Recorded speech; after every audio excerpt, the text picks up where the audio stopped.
Okay, ladies and gentlemen, welcome. Hey, at Engage You 2024, building a powerful navigation dashboard with a cool drag and drop interface from little me, Russell Watson, from Gunther Business Solutions GmbH. I pressed a button, do something. Oh, God, yeah, that was sync, danger. As I said, it's an hour presentation squished into half an hour. So we're going to have a bit of a fika danger zone at the end. But you're all full of coffee, and I think coffee's got a half-life of about 40 minutes. So we can eat into the next fika session a little bit, and everything will be fine. Here we go. Introduction, Mr. Watson, GBS and Advanta. I am Herr Mr. Watson, kind of like half English, half German. You might know me as this guy, or maybe as this guy, possibly even as this guy. But actually, a very little known fact is that I'm this guy here and this guy here working for Gunther Business Solutions. I have a work life as well as my hobby FileMaker life, which is where you mostly see me at these conferences. Of course, I've got a wonderful family, lovely, lovely, lovely people, and they support me in this. Let's get on. I work for Gunther Business Solutions GmbH. That's Gunther, the logo, and we're a Claris Platinum partner in the middle of Germany. We have one product called Advanta 7, which you're going to have to learn a little bit about because I'm presenting the dashboard from this software. And I've been at Gunther Business Solutions for 10 years, but then I looked, and it's 13 years. So I've been there for 13 years.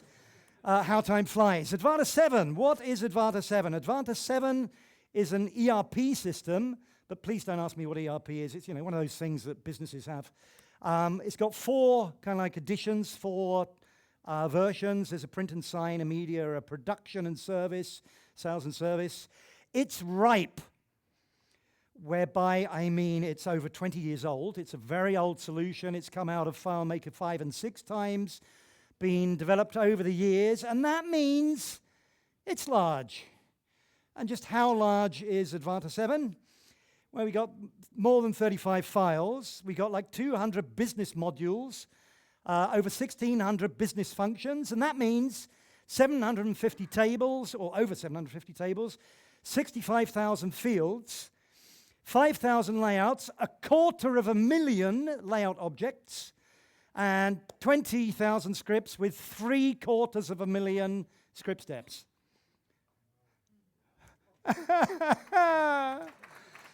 So, what is the thing that we have to solve in Advanta? Navigation. How the hell do you navigate around something so big in a way that users understand and is nice? So this is our old navigation system. Used to be a menu, originally with CNS menu plugin, and then Would You Believe with MBS plugin. And it's got some nice things. It's simple and it's structured. It's standardized, whereby I mean everybody gets the same menu, which means it's a bit static, and because of that, it's a bit inefficient for the users. Because it's like, if I'm only interested in this bit, I'm the Zonstickers guy. I'm the guy that works in the Zonstickers department, and I'm only interested in this, and so I have to ignore all that other stuff and get to this place. So, yeah, and the other thing, it's a bit, black and white and grey and serious, subdued, boring. Move on. This is the new navigation, at least the aims of our new navigation. It should still be simple and structured. That's good, we like that. But it should be selfish, whereby I mean it should be for myself. It should be personalizable. So, in this little department where I live, I don't want all that other shit. I just want the bits that I want. So it needs to be personalizable. It should be searchable so that I can find that thing that I want. And it should be seriously sexy. So this is what we came up with. This is the Advanta navigation dashboard. 4 minutes, I'm on time, great. Advanta Navi dashboard, we call it. And I would like to give you a little demo. Because my last demo in Rome was a complete catastrophe, we have got it on tape. So here we go. Okay, so here we are. This is the dashboard. Here I've got my daily buttons, all the things that I need to go, for example, projects. So with a click, I can jump into the projects module, or I can jump into the companies and addresses module, which I can then go and have a look at the addresses, or I can jump into the email module. Yeah, that's the idea of the dashboard. Simple little buttons, nice colors, little icons. You can call up the info base, that's our help system, or you can log in, log out, or book your times to projects for the day. Up here, we have further spaces or pages where you can have specific jobs for print and sign. If you're an administrator, you can have your admin buttons on this space. If you are a manager, you might have your management information system stuff on a separate space. And here we've got a developer space where I spend a lot of my time. So that's the basis of the dashboard. It has a couple of other little bits. For example, you can close it via this button or by clicking outside of the card window. This is an extra functionality that we've implemented thanks to the MBS plugin, which I will come back to later. Maybe. Okay, so that's the basic dashboard functionality. However, there's another bit of the dashboard functionality which I want to show you, and that is the dashboard management. Here we have a list of the users and their dashboards. We have different kinds of users with different dashboards. The dashboards have been specialized based on the user group. Okay, no more time for that. As I said, we need to make it short here. So with the dashboard management, every user gets a dashboard based on their background, on their user group, and so it's personalized in that way. Then we've got part two. I've shown the basic dashboard for mouse users. I've only been using my mouse, and we've also got some really nice stuff for keyboard users. First of all, we have a search ability, so I can look for companies. Okay, I've typed in comp, we can see it down here, and it's selected the company's button. With arrow right, arrow left, I can jump to other. So here we found service and complaints and address creation with comparison.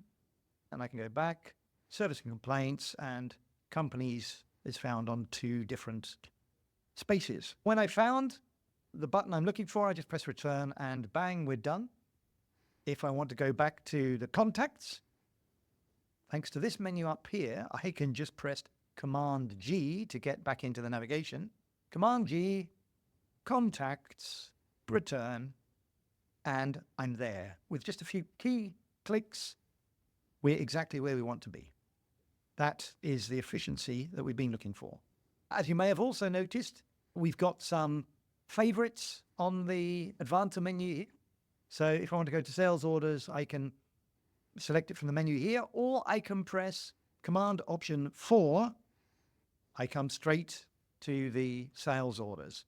With Command Option 1, I come straight to our developer dashboard. With Command Option 2, the current is not available. Aha! It's not available because I'm in an internal layout. If I go back to the standard layout, it's then available, and then I can come to where I want to go, which is crosscheck in this case. Okay, that's the Advanta navigation dashboard for mouse users and for keyboard users. I have introduced the search. The search has got a smart search where it finds buttons based on the start of the word. So SAL will find sales, or it finds the acronym. So SOL will find sales order list as the first letter of E. And if you type something wrong, it finds the best result up until the letters it can't find. And as I said, you've got 100% keyboard control. I've showed you dashboard management and the user's dashboards. You can view and you can edit. You can also create and duplicate dashboards, which I didn't show. Different users can have different dashboards, different user group. Come, moving on. As I say, there's a whole load of dashboard management in the background, but let's focus on the interesting stuff. Let's look at the basic dashboard functionality under the hood. So how does that all work? The whole dashboard is made of repeating fields. Repeating fields, you say. Yes. It's repeating fields on sliders. And yeah, you know, I've got a love-hate relationship with repeating fields. The good thing about them, it's one field and you can implement hundreds of fields. The other thing, you can have one script and that works for hundreds of buttons. And one relationship, for example, if in the repeating fields you've got the ID of the button or of the icon with one relationship to the button table, you can look up the icon of that ID. So that's very nice. But this lookup functionality, yeah, the relationship only works with lookups. If you've got a repeating field with different values in it and a relationship, if you try and build a calculation that has repeating fields, and over the calculation you try and read things from the related records, that doesn't work. It gets the values mixed up across the relations. So you can only do it with a lookup. When you do a lookup and it gets stored in the field, it works, but it doesn't work with calculations, and that means that the images are copied rather than referenced, and that's a bit of a problem. That means the images need to be very, very small. I think I may have actually cut that last... hold on, I think I cut that last thing off a bit too early. Oh, where were we? We were here, that was a boring bit. No, where is it? Was it there? That thing. Hold on, I'm going to do that again and skip along. Okay, so... Yeah, hold on. Did I miss this bit at the end? That was the management. Did I do that? No, it's all right. No, it's good. It's good. I'm good. Sorry, go on. Get out of it. Get out of it. Keep going. Hop. Okay. I've shown the basic dashboard Yeah, for... That's the basis of our this is a dynamic bit. colours. Okay, sorry, this is a bit I thought I Mouse. missed. Here we go. Okay. I've shown the basic dashboard for mouse users. I've only been using the dashboard. No, sorry, I did. I was looking at the wrong one. I should have gone to here. Sorry, I cut it off too early. No, don't press that button. Yeah, it's always chaotic with me. Okay. From here. No, don't do that. You have to be really careful that you click the timeline and not... Okay. Yeah. No, that wasn't the timeline. Damn you. Life's fun, isn't it? You have to live with everything you have. Okay. So, okay, that's the timeline. Sorry, I cut it off too early. I was thinking, well, I'm talking about buttons already. I haven't shown you the buttons yet. Okay, here. Oh, no, we're not going to start with buttons. Sorry. No, Go not back buttons. there. I'm going to show you the icons first. Okay. Icons are nice and simple. We've got a field on the right where we import an icon. We have a button to convert it into a thumbnail, so it's a bit smaller. Another button says, yes, use this thumbnail in the left field and in the dashboard. And next to the icon field, we've got information about the width and height of the icon and then the size in bytes. It's quite important that these icons are small. I'll explain why later. So they're the icons that we use. We've also got colors. Colors are exciting because we have dynamic colors. We've got a palette of colors that we add here. It's possible to add a new record here. And then in the input field, you can say what color that's going to be. Now, one of my favorite colors is 01280. I know that, and that's a green. That's my favorite Mr. Watson green in my apps. You can input it like I just did, or we choose it by text color. There's lots of different ways. Or you could say, no, I know it's 008800, and put it in like that, and that converts the color as well. So there's different ways to input it. From these values, a GIF image is created, and that GIF image is used as a background color. We have a custom function for that. It's called GSY color image. It basically just takes the bytes of a little GIF image and then replaces 3 of those bytes with the red, green, blue hexadecimal value And with the hex decode function, this string gets converted into a GIF file, and we give it the name color rrggbgif. That's the basis of our dynamic colors. The one other thing that we've got is the overlay color. If your color is dark, then you want a white text overlay. And if your color is light, you want a black text overlay. So for any input, we need to decide, is this color light or dark? Now, red, green, blue, rrggbB is extremely bad for calculating, is it light or is it dark? We have this function, color luminescence from RGB, and it takes a red, green, blue value and outputs a luminescence value using this fantastic function that I scraped from the internet. And that converts the RGB value into a luminescence value. You can compare.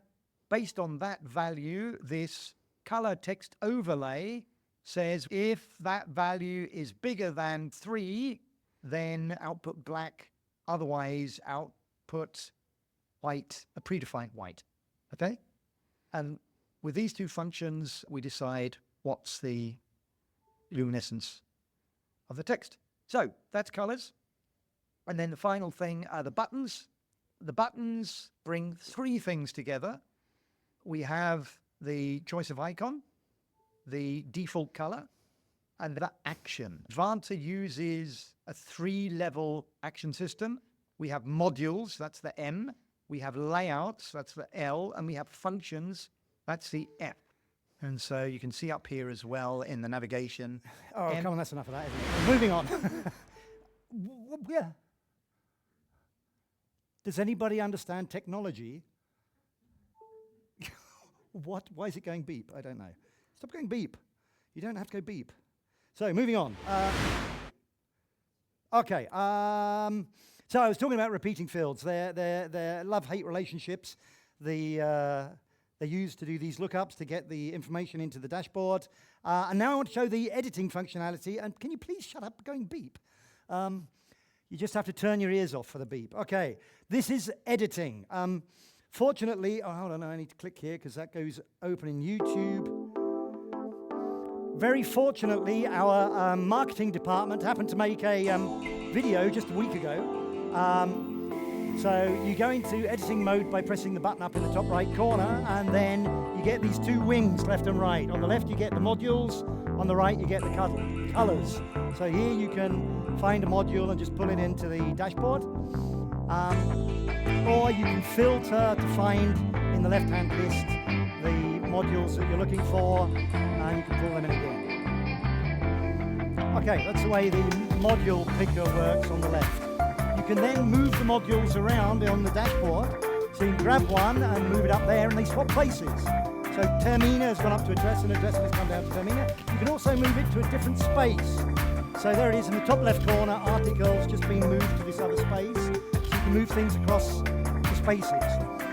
You can also give it a different color. So this guy down here, it would look nice if we've got 2 vertical lines, so you can color. What? Is this not working? I can't, that's the guy's outside. Oh, no, I can.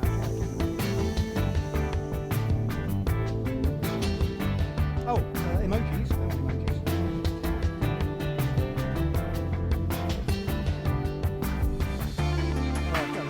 I can't do the volume.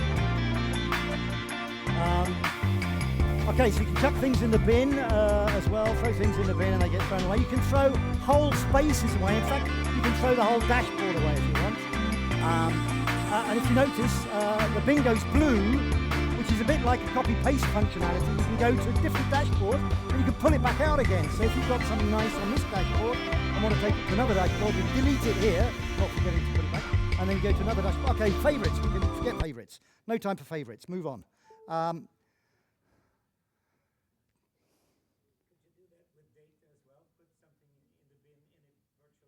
With which? With regular data. Yeah, you just have to program it and get paid a lot. That was the rule, wasn't it? Does anybody have any idea why my computer is going beep, beep, beep? It's probably just reminding me to get on with it. Good, Len, let's get on with it. So no time for that. Under the hood, now we're coming to the interesting bit, and that is, how do you implement it's kind of like drag drop stuff, and we do that with, okay, in editing mode we've seen this, we've got favorites, we've got the module chooser, color chooser, we've got tiles. The tiles have got two levels, the button level and the color level. We got the bin, we got the color picker, we got the dashboard and menu, and keep on going. Drag and drop in FileMaker, this is the fun bit. Is it possible to do drag and drop in FileMaker natively? It is, we can do that. Don't let the No bugs plugin. in. And I'm going to show you how. Using IDs in text fields, you can copy an ID from one field to another with drag and drop, and then you got your rubbish. Can't do that. You can try. You can select the entire contents and try and pull it over, but it's really bad. It looks good, but don't do that. That's really bad because you end up selecting a little bit of the ID and then you got a bit of text in your field instead of an ID. And don't drop into text fields, because if you do that, then you drop one ID into the middle of another ID. So text fields are useless. Forget them. Use container fields, but not the original container field. If you use the original container field, then you just get a copy of the button, but we want an ID so we can reference things, so don't use the original, use some extra fields. And here we've got source field on the right left is K icon drag, and the target field on the right is G icon drop. This is a calculated container, that is a global input container. And like that, you can drag and drop stuff very nicely. In the drag field, you could make it a repeating field so that you've got like 4 different icons. The first one is a space. I'll turn my volume off for a minute. The first one is a space. I have this aura in life where everything just goes wrong. So, you know, it's like you can say, okay, I'm going to use the icon drag 2, and then the user can see that you can drag in 2 dimensions, or you can use the other ones for 1 dimension. So, how does it work in space? Yeah, we've got a source field and a target field, a drag field and a drop field, and you can drag from one to the other like that, and it goes over. But we just saw you can go in the other direction. You can just drag in the other direction. So how does it work that you can drag and drop onto the same space? What? Either it's a drag field or a drop field, isn't it? No. So the way to do it, you've got 2 fields. You've got your drag icon calculated field, and you've got your drop icon in 2 layers. The drag icon needs to be at the front. Okay? Ping. Both of them need to be in edit mode with field entry allowed. And then what you do, you go to your source field and you click it, and then you drag to the target field. And when you drop it in the target field, it goes through the drag icon, because the left-hand side is a read operation.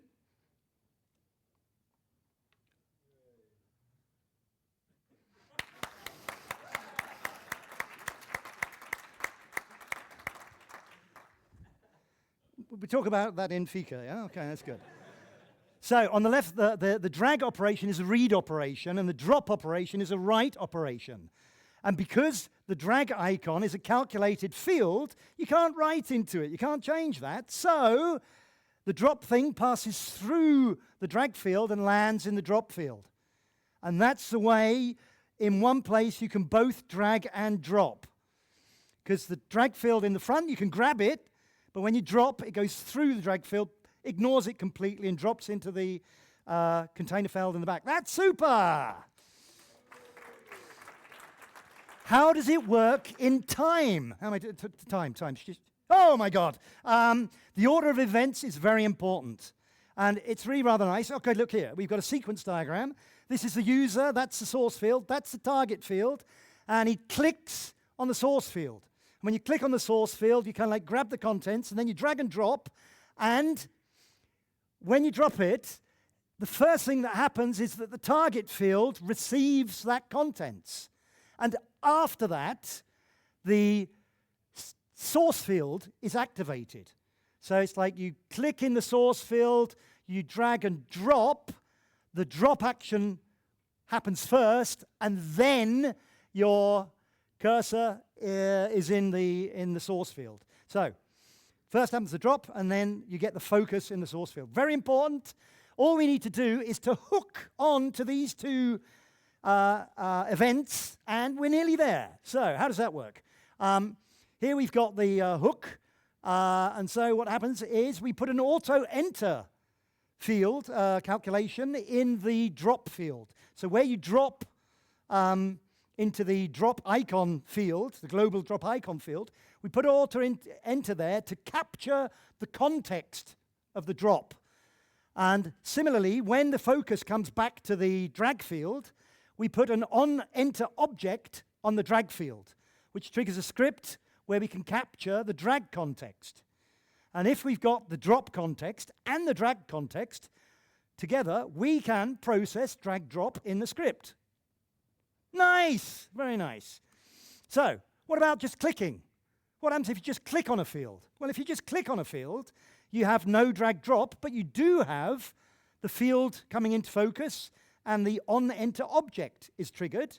So there's no $drop JSON, which gets created to pass to the thing. There's no drag, there's no drop context, but the on-enter object runs the script. You have a drag context, but because there's no drop context, you know that's a click, so you can process the click. That's double whammy. So we've got a drag and drop and click functionality.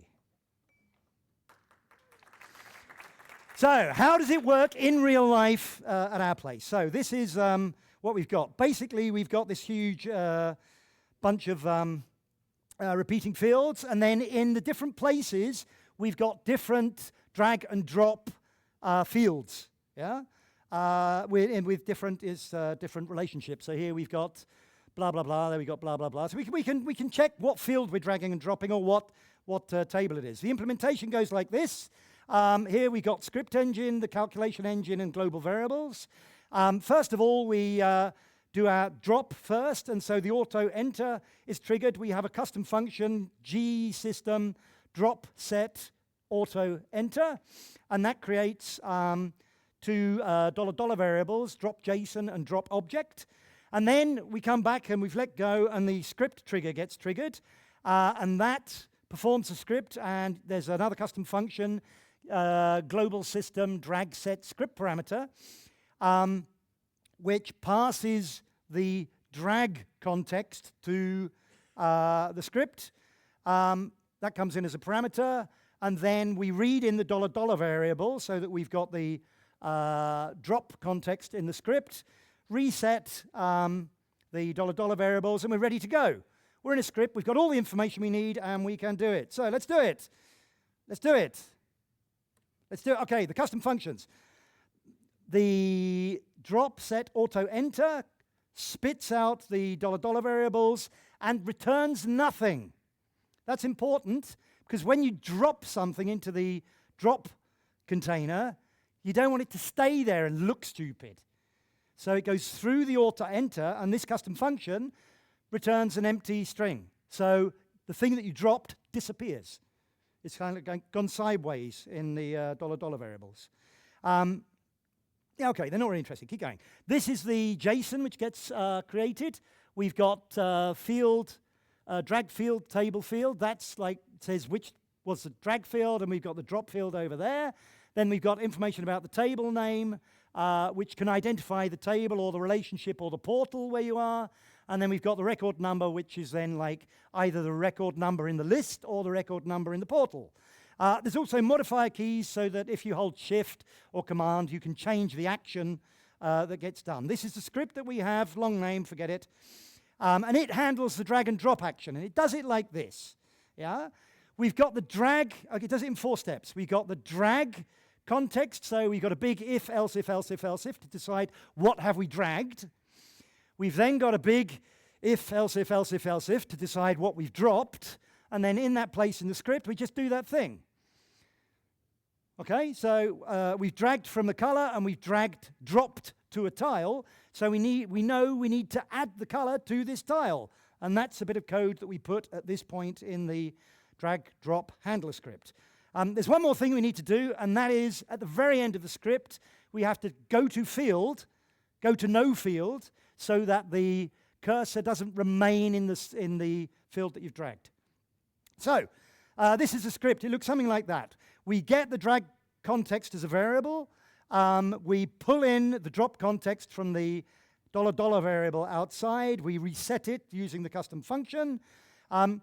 There's also a bit of experimental code so that you can use MBS variables to drag and drop between files.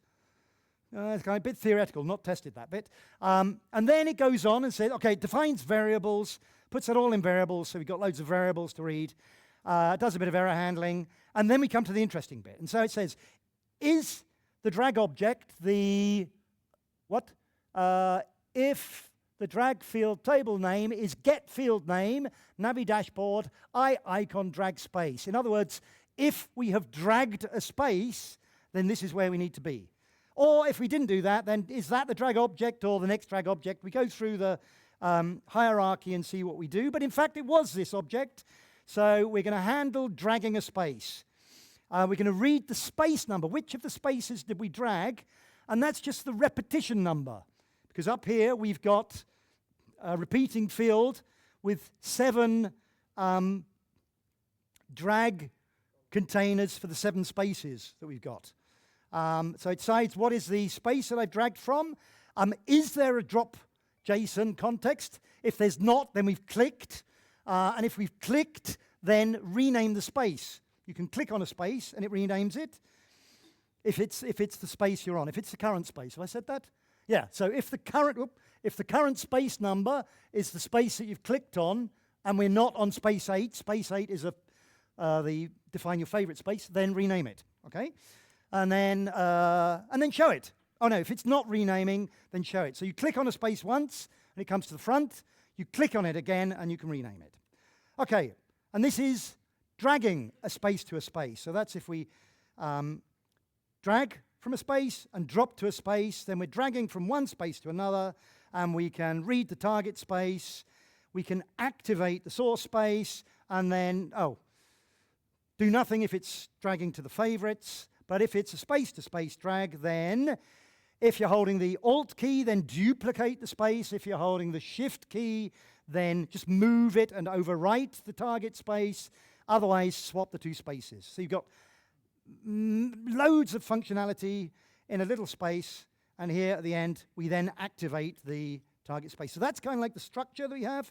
The script carries on with the other things, etc., checks all the other different things that you can drag and drop to, and in this simple hierarchical if statement you can cover all of the drag drop situations that you've got. And then at the end of the script you've got just a little bit of error handling, and this last step, go to field.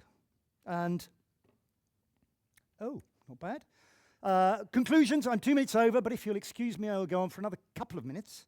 No, I won't. I'll say. So, the dashboard. It's simple and structured. It's selfish, personalized. It's searchable and efficient, and it is seriously sexy. However, to get it all built in was a hell of a lot more work than we expected. The whole management stuff and making sure, is a user allowed to put, can he click this button? Is he allowed to click this button? What dashboard should, it was like loads of work, but it doesn't matter. That's all the boring stuff. Repeating fields, the fact that you end up with copies of the icons instead of just referencing the icons mean the icons need to be really as small as possible, compromised, because this repeating field, we skipped it, is like 759 long. The repeating field, I use the number to say the first digit is which space you're on, the second digit is which row you're in, and the third digit is the column you're in. So with a really simple addressing system for the repetition number, it made it really easy to work with the whole thing. But it means you've got lots of repeating fields, and if you're not careful, on your wide area network, it could be a bit of a problem. Plus, the old menu, we've left the old menu where it is. With a right click, you still get the old menu. And if you're an administrator and a user says, I can't do blah, then you have to log it TeamViewer or whatever you use these days. You go onto their system and you say, okay, you have to go to addresses, and the address button is somewhere completely different. So kind of like working with users with their personalized dashboards, which they've edited and put stuff everywhere, is rather hard. So the old mouse users tend to right-click, use the old menu, because they know exactly where everything is. So swings and roundabouts, advantages and disadvantages. And with that, it's discussion time, but there's no time for discussions. So maybe we can have our fika here. You can bugger off and then get a coffee and come back and we carry on. But I would like, before we finish, to say thank you to the Engage You team. And I would like to say thank you very, very much to my boss for the Engage Me. And I would also like to say a very big thank you to this piece of software, Descript, fantastic. It's a AI-assisted video editor for taking all of the ums and ahs and bumblings out of my screen recordings. It's great. You upload your screencast, and it creates the text, and it's got a button to say, get rid of the ums and ahs. And you can just edit the text. You just edit the text, and it edits the video. So to get my video, did you hear me say and ah in the videos? No, you bloody didn't. There weren't any. And it's like, I could just chop, it's fantastic software, 100%. I'd also like to say thank you to ChatGPT, to Mermaid Charts, to Rick Kallman for all he's done, and for Katya for the monkey reference, the idea of the little monkey, because, oh yes, of course, thank you, people, for being here. Hold on, that didn't work. Yeah, there we go. So, I will answer some questions. If you want to head off and grab a coffee, send your neighbor so that you can listen to any questions. I've got a thing here. Hold on, press a button, any button. Okay, I did it. It's an nice and loud. It should be on. Okay. Yeah. It's an impressive system that you built for navigation, and I think we've all struggled with navigation. Do you have any plans to sell this system for other customers? I think I just gave it to you. Okay. Well, Okay. it's hard to build it. Yeah. Okay. On that. I don't need this. Do I need this? No, I don't need this. I'm still on here. No, we don't have any plans. We got so much to do with our daily work of keeping Advanta going for our customers that there's no plan to sell that. However, one of the questions that we can squeeze in here is how the hell do you build something that big with nearly 800 field repetitions? And I would be very happy to show you that in a minute if you'd like. Or now. There's a question here. Why not use a web viewer? Why don't we use a web viewer? Goes faster to me. I turned my sound off. I've just realized I made a really nice thing for you guys here. Hold on, wait. We need to go back here. Because this is really lovely.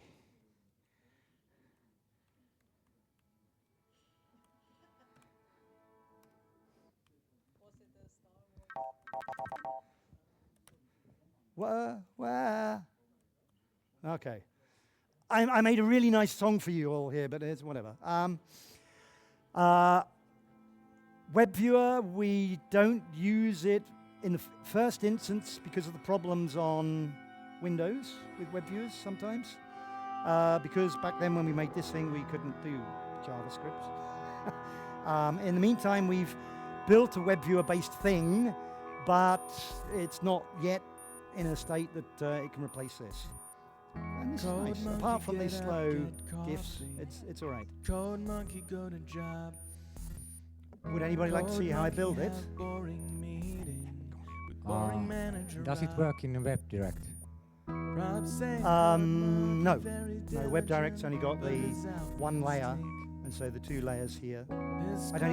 We don't use WebDirect, so we have basically a desktop system for in-office. In-office, in the home office, from home. Do you know this guy, Jonathan Colton? Jonathan Colton was a developer, and he gave up development for become a musician. And all of his music is open source and free, and you go to his website and just listen to it. You can buy it off him if you want to. But he makes very nice music. It's very nice. And this one, Code Monkey, is one of my favorites. It's about the little guy who sits in his office and does his programming and doesn't get on with his boss, and his boss is a manager. Anyhow, that's something else. I'll show you how I built this dashboard. We'll put that on later. So, building a dashboard. So this is the dashboard in Advanta. If I go into layout mode, I've got a second layout. The layout after the dashboard is this little layout here, and it's a little helper layout, a jig layout. I don't know if you're doing carpentry and you need to build something. Sometimes you build a little bit of wood to hold things in the right place, so you can then cut your wood properly. And this is exactly the same thing for the dashboard, and it's got two parts. One part is first. Okay, I've copied the very first row. So now I go back here. This is the layout. This is the dashboard. And if you look at the object tree, if I click on something here, you can see we've got a slide control, and then for each space, we've got grouped stuff. And in here, we've got the 5 rows of the first space, and down here, I've got the first row 111, space 1, row 1, column 1. And so I can copy this thing, this row. Oh, no, don't do that. And don't save. And I've put it in here. So here we've got exactly this one row. Now, what I want to do is I want to multiply this thing for each of the rows. And because we don't have any buttons here, we don't have any buttons at all. The buttons implemented by repeating fields with an on-enter script. So when you click on a button, okay, I can do that. I won't do it now. But when you click in a button, the cursor goes into the field, it triggers the script, and the script knows where it is because it can say, what's the current repetition? And so we have no buttons here. The only things we got here are repeating fields starting at 111.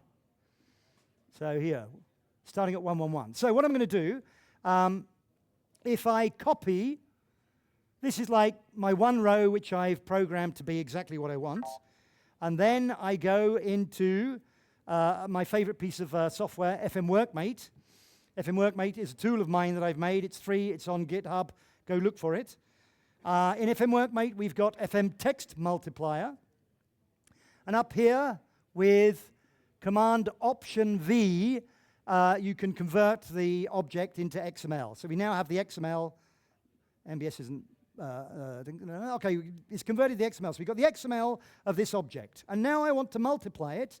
And I want to multiply it by these numbers defined in this little button, which is 111, 121, 131, 141, 151, etc. Okay? I don't want to duplicate the original. Sorry, no, I do want to duplicate the original. So it's going to duplicate everything. So if I do this, it's going to replace all of the 111s with 111, and then down here there'll be 112. So hold on, down here somewhere. Hello, down here somewhere. Okay, here we've got 141. It's made a copy. And simply all of the 111s have been replaced with these numbers. I can convert that back to FileMaker. And then I'm going to... hold on, I'm going to... No, I didn't mean to click it in browse mode. I wanted to do... sorry, I clicked it in browse mode. I wanted to not do that. I wanted to go into layout mode. Okay, in layout mode, I want to throw those things away. Okay, so I've now got all the multiplied things in my clipboard. If I paste that in here, and I can align them with the background up here. Okay, so they're now aligned at the top of my jig. Okay, all of them all laying over each other. And then I can take the top one, and I've selected the background, and now I'm going to... did I select the background? Hello? Have I got to... hold on, I'm going to do that again. I'm going to select the background thing, and I'm going to select the top one here, and now I can align them at the bottom. Okay, so that one is now aligned down here at the bottom. Okay, so that should be 751. So that is my last row of the last space. So now if I select, oops, can I zoom out? I select all of these things again. I deselect the background. Now I've got all of the things chosen, and now I can just spread them out. Oh, something's gone wrong. Why did that go wrong?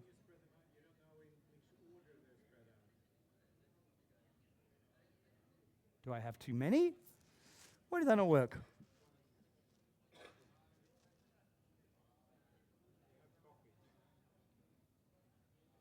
Six, seven.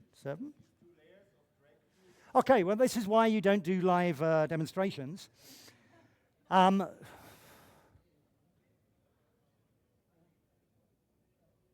I see. I think I must have killed the grouping because they're ungrouped. So here we've got the overlay, and there we've got the media field. They should be grouped. If they remain grouped, and then when you spread them out, they line up exactly, and then you can just take the 5 which belong to the first space and transfer them, take the 5 which belong to the second space and transfer them. And in this way, you get a technique where you can produce the thing, and then you realize, oh, there's a bug here and a mistake here, and I need to change it. You can then change your one row until your row's correct, and then go through this little multiplication method to multiply it up. But, as ever, in the demo, I screwed something. It should have been this one group here. Now, that's the group. Let's do it again, really quick. So this is the speed that you can work at. In fact, no, I'm not going to put it in here at all. I'm going to take it straight out. I'm going to cut it out here. I'm going to put it in here. I'm going to multiply it, convert it back to FileMaker.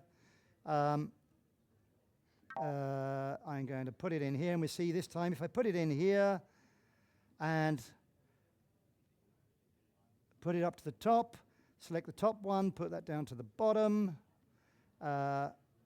select them all, but not the background, and spread them out. Yay! Okay, that worked. So, and then you just take the ones which belong to the first space, group them up, cut them out, and then you can go to the previous layout and put them in. So, with this multiplying technique, you have to make sure that there's no 111 text somewhere in a graphic or in the XML, but that's how you can do it using FM Text Multiplier. And with that, I say thank you very much again, and maybe we can listen to some Code Monkey. Thank you.